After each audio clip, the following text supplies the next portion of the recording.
जय हिंद दोस्तों, आप सभी लोगों का बहुत बहुत स्वागत है।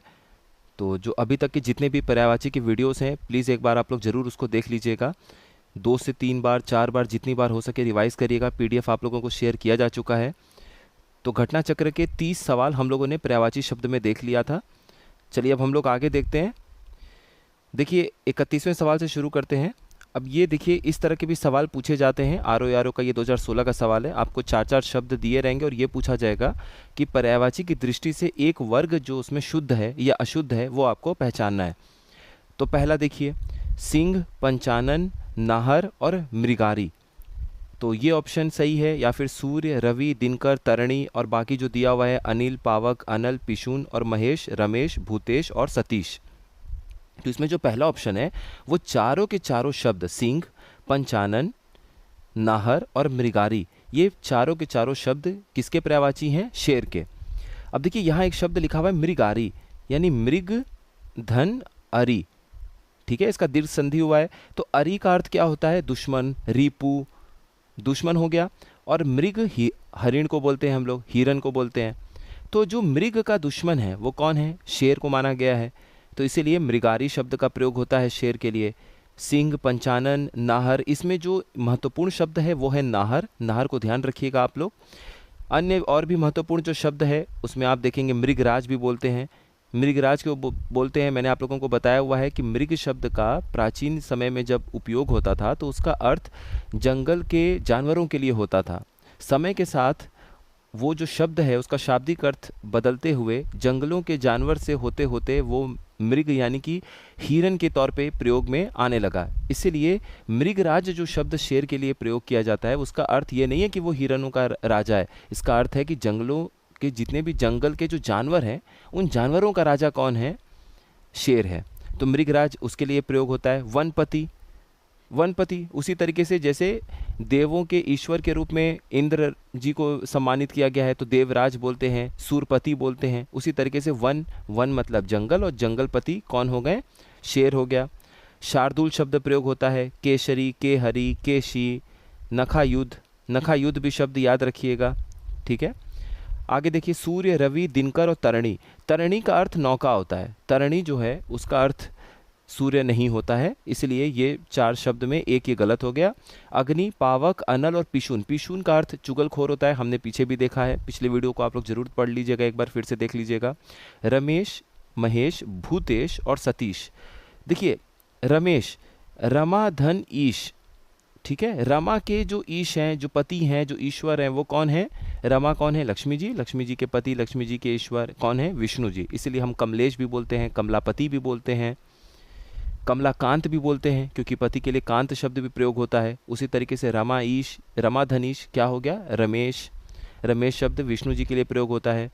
और महेश, भूतेश, सतीश ये सब शिव जी के लिए प्रयोग होता है। बाकी आप लोग यहाँ से डिटेल में देख लीजिएगा। अगला शब्द है, कौन सा शब्द दास का पर्यायवाची नहीं है? अब देखिए इसमें इन्होंने ये गलत प्रश्न पूछ दिया है। कौन सा शब्द दास का पर्यायवाची नहीं है, बल्कि अनुचर, भृत्य, सेवक और परिकर, ये चारों के चारों दास के ही पर्यायवाची हैं। और परिकर का अर्थ दास के लिए भी होता है और अनेकार्थक शब्द के तौर पे हम परिकर का यूज़ करते हैं, और परिकर का अर्थ परिजनों के लिए भी होता है। तो ध्यान रखिएगा, हो सकता है कभी परिकर शब्द का प्रयोग परिजन के लिए भी उपयुक्त हो जाए, मतलब प्रयोग में आ जाए, तो आप लोग इसका ध्यान रखिएगा। उसके बाद देखिए, कौन सा शब्द दैत्य का पर्यायवाची नहीं है? दैत्य का पर्यायवाची राक्षस है, दानव है, निशाचर है। निशाचर यानी कि निशा में आचरण करने वाले, यानी रात्र में जो विचरण करते हैं, रात्रि में जो चलते फिरते हैं और जिनका विचरण होता है वो होते हैं निशाचर यानी कि राक्षस। अब भूसुर देखिए, भूसुर, सुर, सुर का अर्थ होता है देवता, इसीलिए सुरपति किसको कहते हैं? सुरेश्वर किसको कहते हैं? देवराजेंद्र को। और भू मतलब कि भू, धरा, इला, अचला, ये किसके लिए? धरती के लिए प्रयोग होता है। तो धरती के ईश्वर के रूप में किसको सम्मानित किया गया? ब्राह्मण को बोला गया। तो इसीलिए भू धनसुर, भूसुर जो है शब्द, वो भूसुर जो है उसका अर्थ हो जाता है ब्राह्मण। अगला देखिए, रुख का पर्यायवाची शब्द क्या है? इसमें र पे बड़ी ऊ की मात्रा है, ध्यान रखिएगा। ये इस तरह से नहीं है रुख, ठीक है, ये रुख नहीं है, ये रुख है। तो रुख का पर्यायवाची शब्द क्या हो जाएगा? पेड़, विटप, ये हो गया। प्रसून पुष्प को कहते हैं। हेरंब हमने पढ़ा हुआ है कि गणेश जी के लिए प्रयोग होता है। चलिए आगे देखते हैं। रुख का पर्यायवाची शब्द विटप है। पादप पेड़, अगम गाछ, शाखी, तरु, द्रुम, ये सब भी पर्यायवाची के तौर पे प्रयोग होता है पेड़ का। पर्यायवाची शब्द का अर्थ क्या है? अब देखिए, पर्यायवाची ही हम लोग इतने दिन से पढ़ रहे हैं, अब यहाँ पर पूछ दिया पर्यायवाची शब्द का ही अर्थ क्या है। तो पर्यायवाची शब्द का अर्थ क्या है कि कोई एक शब्द है, उसके 4, 5, 6, अगर ये 4 अलग अलग शब्द हैं पर्यायवाची, तो इसका मतलब है कि ये वो शब्द हैं जो इस शब्द के समान अर्थ रखने वाले हैं। ये तो हम इन्हें क्या बोल सकते हैं? समानार्थी भी बोल सकते हैं। तो पर्यायवाची जो शब्द है उसका शाब्दिक अर्थ अगर आप समझेंगे तो वो समानार्थी भी होता है। प्राची का पर्यायवाची क्या होगा? देखिए, प्राची जो शब्द है उसका मतलब आप समझ लीजिए पूरब से होता है। पूर्व, पूर्व मतलब बीता हुआ, पूर्व, इस तरह से, ठीक है। और प्राचीन जो है उसका अर्थ होता है पुराना। तो प्राचीन का अगर हम लोग विलोम पढ़ेंगे तो क्या हो जाएगा? प्राचीन का अर्थ अगर पुराना है तो नया मतलब नवीन हो जाएगा, तो प्राचीन का हम लोग नवीन पढ़ते हैं। और कभी कभी दिया होता है सवाल में कि कौन से ये शब्द युग्म जो है, कौन से ये विलोम शब्दों का युग्म है वो गलत है, तो प्राची के आगे लिख देता है नवीन, तो गलत हो जाएगा, क्योंकि प्राची का अर्थ पूर्व के लिए होता है, पहले के लिए होता है, और नवीन का अर्थ होता है मतलब नया। और प्रकृत, प्रकृत जो शब्द है, प्रकृत शब्द का अर्थ है जो प्रकृति से उत्पन्न हुआ होता है, उसे हम लोग बोलते हैं प्रकृत। और प्रज्ञा जो है वो सरस्वती जी के लिए प्रयोग होता है शब्द। चलिए आगे देखते हैं। तरंग शब्द का पर्यायवाची क्या है? अब तरंग को आप बोल सकते हैं उर्मी, उर्मी, लहर, वीची, हिलोर, उल्लोल, ये सब शब्द किसके लिए प्रयोग होता है? ये सब प्रयोग होता है तरंग के लिए। पुष्कर हम लोग पढ़ चुके हैं तालाब के लिए होता है। और जलधि, धी या निधि, इसका अर्थ क्या होता है? खजाना के तौर पर होता है। तो जल का जो खजाना है, जो अपने अंदर समेटा हुआ है या अपने पास रखा हुआ है, वो कौन है? समुद्र है। तो जब भी जल के पर्यायवाची में धी या निधि प्रत्यय या शब्द का प्रयोग आप बाद में करते हैं, जोड़ते हैं, जल के पर्यायवाची के साथ में उसका उपयोग करते हैं, तो वो समुद्र का पर्यायवाची शब्द बन जाता है। तो उसी तरीके से मान लीजिए नीर है, नीर हम किसके लिए प्रयोग करते हैं? जल के लिए प्रयोग करते हैं। तो नीरधि, नीरनिधि, ये सब भी समुद्र का पर्यायवाची शब्द बन जाता है। बाकी हम लोगों ने अभी उर्मी, लहर के लिए देख लिया, वीची, हिलोर, उल्लोर, उल्लोल और लहर, ये सब हो गया। क्रोध शब्द का पर्यायवाची क्या होगा? देखिए, क्रोध का एक तो कोप भी बोल सकते हैं आप, ठीक है, कोप, या फिर आप अमर्ष भी बोल सकते हैं। दोनों में से कोई भी उपयोग में आप ला सकते हैं शब्द का। तो अमर्ष कोप के लिए हो जाएगा। संताप का अर्थ होता है दुख, है ना, संताप का अर्थ होता है दुख। और वैमनस्य, वैमनस्य की भावना यानी शत्रुता की भावना जो हम बोलते हैं, वैमनस्य का अर्थ होता है शत्रुता। और भीति जो है, इसको ध्यान रखिएगा, भीति का अर्थ होता है डर के लिए। भीति शब्द का प्रयोग डर के लिए होता है। तो देखिए, जो सवाल पूछे जा चुके हैं, अगर आप उन शब्दों को समझेंगे तो उसमें भी आपको अगली बार कभी सवाल पूछा जाएगा तो इसी ऑप्शन में से ही बहुत सारे शब्दों को उठा लिया जाता है। और अगर पर्यायवाची से आपने शब्दों को समझ लिया तो फिर अनेक शब्दों के लिए एक शब्द हो गया, तत्सम तद्भव हो गया, यहाँ तक कि विशेषण विशेष्य में भी अगर आपको ये समझना होगा कि ये सर्वनाम होगा या फिर ये विशेषता बता रहा है कि संज्ञा होगा, तो वो आपको बहुत आसानी से समझ में आने लगेगा। इसलिए हिंदी की शुरुआत हम लोगों ने पर्यायवाची शब्द के साथ की है। चलिए आगे देखते हैं। चलिए, क्रोध का ये हम लोगों ने देख लिया, आगे देखते हैं। चंद्रहास शब्द का पर्यायवाची क्या है? देखिए, हम लोगों ने तलवार शब्द का जब पर्यायवाची पढ़ा था, उसमें मैंने आपको बताया था कि रामायण के हिसाब से रावण की जो तलवार थी उसको हम लोग चंद्रहास बोलते थे। तो चंद्रहास का क्या अर्थ हो गया? करवाल, शमशीर, ये सब हो गया। मनमथ, मनमथ हम लोगों ने पढ़ा था ना, मन को मथने वाले कौन है? कामदेव। मनमथालय, मनमथालय हमने किसको कहा था ये बताइए? मनमथ यानी कि कामदेव का वो स्थान है, वो वहाँ मौजूद रहते हैं। कौन से पेड़ के बारे में या किसके लिए हमने ये बातें कही थी? बताइएगा जरूर। मनमथालय के लिए। पक्षी, पखेरु, खग, ये हो गया अलग। और चांदनी का भी हम लोग देखेंगे, कौमुदी भी होता है। आशय शब्द का प्रयोग किया, पर्यायवाची क्या होगा? देखिए, आशय का मतलब होता है कि मेरा आशय ये था, यानी मेरा मतलब ये था, तात्पर्य है, अभिप्राय है, ये सब शब्द जो है अर्थ है, सारांश है, आशय शब्द के लिए होता है। फल का पर्यायवाची शब्द क्या होगा? फल का क्या होगा? आप अच्छी मेहनत करेंगे तो आपको अच्छा फल मिलेगा, तो परिणाम हो गया यहाँ पे। फणी, फणी हम लोग बोलते हैं सर्प के लिए, सांप के लिए। कैसे? क्योंकि उसमें फन होता है, उसको धारण क्या होता है, तो फणी भी बोलते हैं हम लोग। और अगर हम लोग आगे फोकस करें तो यहाँ पर एक शब्द आपको देखने को मिल रहा है जीभ। तो जीभ का पर्यायवाची क्या होगा? वचन, ध्वनि, जीव या रसना। देखिए ये रस से है, जीव से आप किसी भी चीज़ का एक टेस्ट ले सकते हैं, उसके रस को समझ सकते हैं। तो उन्हीं सब चीज़ों से ये शब्द मिलकर बना है रसिका, रसना, रस ज्ञा। ज्ञ मतलब अर्थ जानना होता है। जब हम लोग अनेक शब्दों के लिए एक शब्द भी पढ़ेंगे तो ज्ञ का अर्थ जहाँ भी हमें दिखेगा, जहाँ भी ज्ञ शब्द दिखेगा प्रत्यय के रूप में शब्द के पीछे जुड़कर, वो एक अर्थ दे रहा होगा ज्ञान के रूप में कि हमें ये पता है। तो इसीलिए वहाँ पर हम ये चीज़ देखेंगे। तो ज्ञ का मतलब यही हो गया यहाँ पे रस ज्ञा, यानी कि रस का ज्ञान आपको मिल पा रहा है किसकी मदद से? जीभ की मदद से। इसीलिए जीभ का एक पर्यायवाची रस ज्ञा है, रसिका है, रसना है, जीवा है। तो यहाँ पर आंसर हो जाएगा पर्यायवाची का रसना या फिर रसिका। अच्छा, ये विष्णु जी का भी नीचे देखिए यहाँ पर पर्यायवाची लिखा हुआ है। हम लोगों ने कई बार इसमें डिस्कस किया है, आप लोग इसको एक बार अच्छे से पढ़ लीजिएगा PDF डाउनलोड करके। चलिए अगले सवाल पर आते हैं। नैसर्गिक का पर्यायवाची क्या है? नैसर्गिक का देखिए अर्थ होता है नेचुरल तरीके से, मतलब प्राकृतिक हो, नेचुरल हो, स्वाभाविक हो, बनावटी नहीं है, इस तरह से होता है। तो नैसर्गिक का अगर विलोम देखेंगे जब पढ़ेंगे तो कृत्रिम होता है, आर्टिफिशियल। नेचुरल क्या हो गया? नेचुरल के लिए हम शब्द प्रयोग कर लेते हैं नैसर्गिक, और आर्टिफिशियल के लिए क्या प्रयोग करते हैं? कृत्रिम। तो ये हो गया प्राकृतिक। प्राकृतिक इसका अर्थ हो जाएगा पर्यायवाची के रूप में। निम्नलिखित में से कौन सा शब्द हाथ का पर्यायवाची नहीं है? अब देखिए कटी जो है वो कमर को कहते हैं, हस्त जो होता है वो हाथ के लिए होता है। कौन सा नहीं है पूछा था? कटी होगा, कटी नहीं है। बाकी कर, कर का अर्थ भी होता है हाथ। पाणी का भी अर्थ हाथ होता है। इसीलिए देखिए वीणा पाणी, जिनके हाथों में वीणा है वो सरस्वती जी हैं। चक्र पाणी, जिनके हाथों में चक्र है वो कौन है? वो विष्णु भगवान हैं। तो कटी का अर्थ होता है कमर। और कोटि जब हम लोग पढ़ते हैं कोटि, तो कोटि का अर्थ होता है करोड़ में। भुजा, बाहु, पाणी, हस्त, कर, ये सारे के सारे शब्द प्रयोग होते हैं किसके लिए? हाथ के लिए।